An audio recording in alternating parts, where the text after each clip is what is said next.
Olha aqui. Nós temos uma questão, o Supremo Tribunal Federal condenou Daniel Silveira a 8 anos e 9 meses de prisão pelos crimes que ele cometeu, né?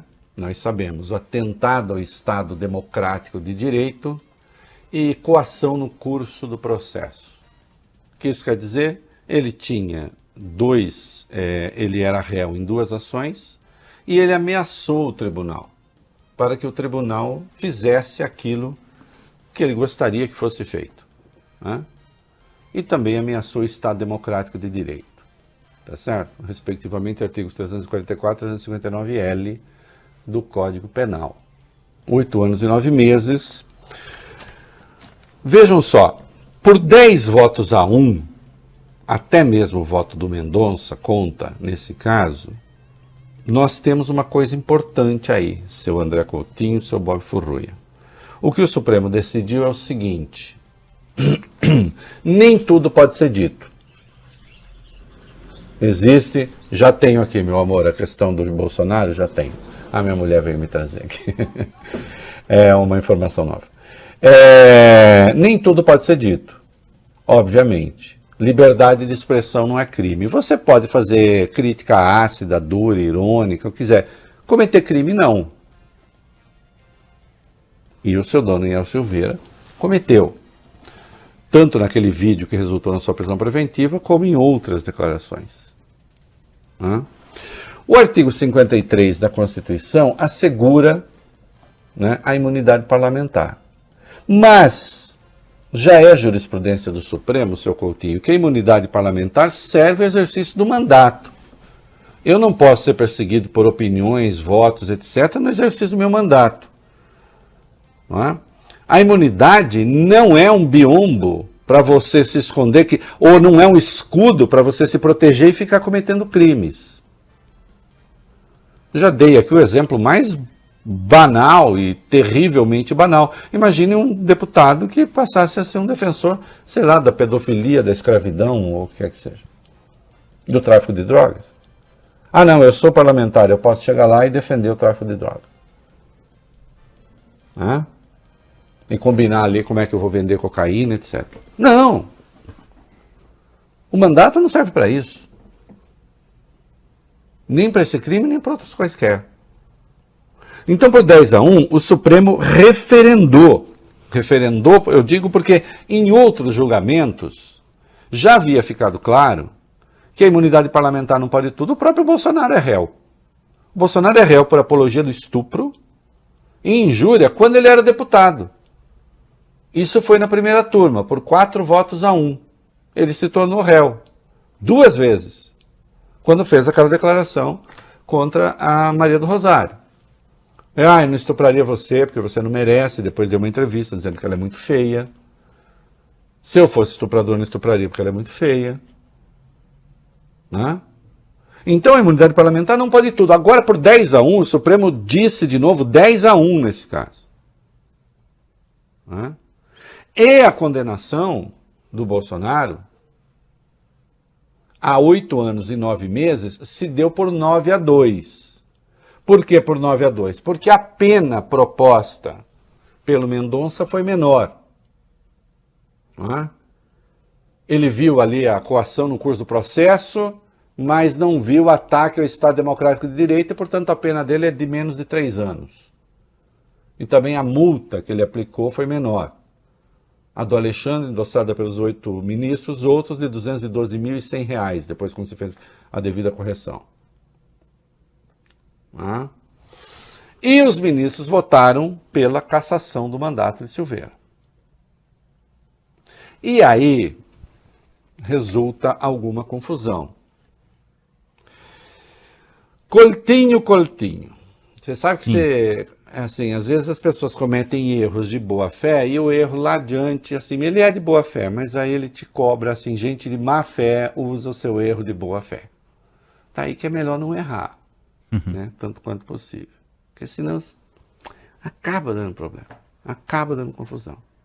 Por que o titio aqui não gosta que fiquem manobrando a lei? que cedo ou tarde cai no colo de quem manobrou, dá confusão. Vejam só, o artigo 55 da Constituição, doutor Coutinho, diz assim: perderá o mandato o deputado ou senador que, aí aparece lá um monte de coisa, né? E entre as coisas aparece o inciso 6. Perderá o mandato o deputado que sofrer condenação criminal em sentença transitada em julgado. Então, é claro, aqui é claro, condenado, transitado em julgado, perde mandato. O Supremo faz julgamento único. Vai ter agora, certamente tem recurso, embargos de declaração e não sei o quê, mas certamente o Supremo vai referendar a decisão. E, portanto, ele está condenado, vai ser preso, está cassado. Estaria, Coutinho, com certeza, se não houvesse um artigo 2º que diz assim: nos casos do incisos 1, 2 e 6, o 1 será cassado o deputado ou senador que infringir qualquer das proibições estabelecidas, o 2, cujo procedimento for declarado incompatível com o decoro, que vocês conhecem, e o 6, justamente a condenação. Nesses casos, diz a Constituição, a perda do mandato será decidida pela Câmara dos Deputados ou pelo Senado Federal por maioria absoluta, metade mais um do total de votos, mediante provocação da respectiva mesa. Então você tem o caput com o inciso dizendo uma coisa e você tem um parágrafo 2º excepcionando aquela coisa. Está cassado, mas nesse caso tem de passar pelo plenário. Faz sentido? Não. Não faz sentido, Bob Ferruia, porque tem, inclusive o artigo 15, dizendo que o cara condenado em ação criminal, em ação penal, ele tem suspensos os direitos políticos. Como é que alguém vai ser deputado sem direito político? Não faz sentido. Coutinho, você já imaginou o cara na Câmara votando sobre direitos políticos dos outros, mas ele próprio sem direito político? É evidente que a cassação tem que ser automática. E assim decidiu o Supremo em 2012, quando estava tratando o mensalão, Bob Ferruia. Por 5-4, decidiram, é automática a cassação. O Joaquim Barbosa votou assim, o Luiz Fux, o Gilmar Mendes, o Marco Aurélio e o Celso de Mello. Disseram, não, tem de passar pela Câmara o Lewandowski, a Rosa Weber, a Carmen Lúcia e o Dias Toffoli. 5-4. Eu acho esse voto errado, com devido respeito aos ministros aqui. Tem gente aqui que eu gosto muito. Mas eu acho o voto errado. Eu acho que não é um voto sistêmico, não é um voto que interpreta a Constituição e que dá coerência à Constituição. No ano seguinte, Bob Ferruia, aconteceu uma coisa. Entraram 2 ministros novos, Roberto Barroso e Teori Zavascki. E aí se fez uma maioria contra a cassação automática. Tem de passar pela Câmara. Invertendo. Então, 2012 uma coisa, 2013 outra. E ainda há uma outra coisa, e o Lira se aproveitou disso, já vou falar, em 2017, num outro julgamento, teve uma condenação. O Roberto Barroso, aqui não vai um ânimo de crítica, só para registrar. O Roberto Barroso, que tinha votado que a cassação tem de necessariamente passar pelo plenário, resolveu se lembrar do inciso 3 do artigo 55, que diz que está cassado, que perde o mandato, o deputado que deixar de comparecer em cada sessão legislativa a terça parte das sessões ordinárias. Ô Bob Ferruia, quem é condenado a 8 anos e 9 meses vai conseguir participar de pelo menos de mais de 2/3 das sessões? Não. Ele está na cadeia. Ele vai faltar. É regime fechado. Que aí não é prisão preventiva, que pode sair lá. Não, está em regime fechado. Ele vai faltar. E aí o Barroso declarou, então, que o sujeito tinha perdido o mandato. Então nós temos 3 decisões diferentes quando bastaria uma. Que sentido faz um deputado ou senador condenado em ação penal continuar com o mandato? Ô Coutinho, por um acaso um preso pode virar deputado ou senador? Não. Ele não pode concorrer. Sim. Ô Coutinho, por que um senador ou um deputado preso continua senador ou deputado? Continua a não fazer sentido. Mas, evidentemente, tem uma pressão em cima do Lira imensa, e aí o Lira recorreu ao Supremo para que o Supremo decida, vai ter que ser o Supremo a decidir, afinal de contas, como será essa coisa. Eu espero que os ministros, mesmo aqueles que mudarem de ideia, e é possível mudar de ideia, mudar a jurisprudência, constatem o óbvio.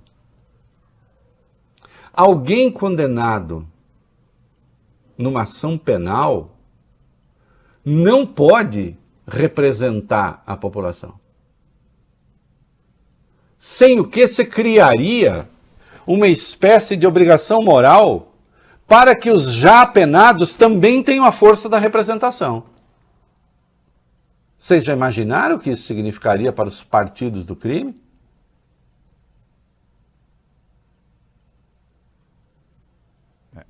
Obviamente, a Constituição oferece o caminho para a declaração automática da perda do mandato em caso de condenação. E ponto final. E pela suspensão dos direitos políticos pelo tempo que durasse a condenação. Não é? Essa interpretação laxista, essa interpretação assim, muito frouxa da Constituição, largando para os pares a decisão de caçar ou não, entendo, viola o espírito da Constituição. Não é? Que a decisão da Câmara seja meramente homologatória. Sem o que, vocês imaginem, então o senhor Daniel Silveira, condenado a 8 anos e 9 meses, continuaria deputado. Se ele continua deputado, ele tem prerrogativas de deputado, é isso? Não é possível. E aqui me chega o seguinte, vamos ver aqui. Bolsonaro anuncia que vai perdoar crimes de Daniel Silveira. O presidente Jair Bolsonaro anunciou nesta quinta que vai conceder o Instituto da Graça ao deputado federal Daniel Silveira, condenado pelo Supremo Tribunal Federal, 8 anos. A graça funciona com um perdão dos crimes. O anúncio foi feito por Bolsonaro em uma transmissão ao vivo na tarde desta quinta, menos de 24 horas após a conclusão do julgamento. De acordo com Bolsonaro, o decreto concedendo a graça será publicado ainda nesta quinta. É uma notícia de extrema importância para a nossa democracia e a nossa liberdade. É um documento em que comecei a trabalhar desde ontem, quando foi anunciada a prisão de 8 anos e 10 meses, 9 meses, na verdade, ao deputado federal Daniel Silveira. Bom, isso aqui, evidentemente, vai acabar no Supremo de novo. É um desafio que o presidente está fazendo ao tribunal, né? O presidente tem, sim, os momentos em que ele pode conceder a tal da graça, evidentemente não nessa perspectiva em que ele está fazendo. Está comprando um confronto com 10 ministros do Supremo. Não com Nunes Marques, que deu o voto vergonhoso. É Bolsonaro, como sempre, bagunçando as instituições. Vocês imaginem se qualquer pessoa dissesse sobre Bolsonaro aquilo que Silveira disse sobre os ministros do Supremo. Eu lembro que nas andanças de Bolsonaro por aí, pessoas foram importunadas pela Polícia Federal em suas casas porque fizeram postagens críticas a Bolsonaro. Não é? Ele, no entanto, está estimulando a desordem.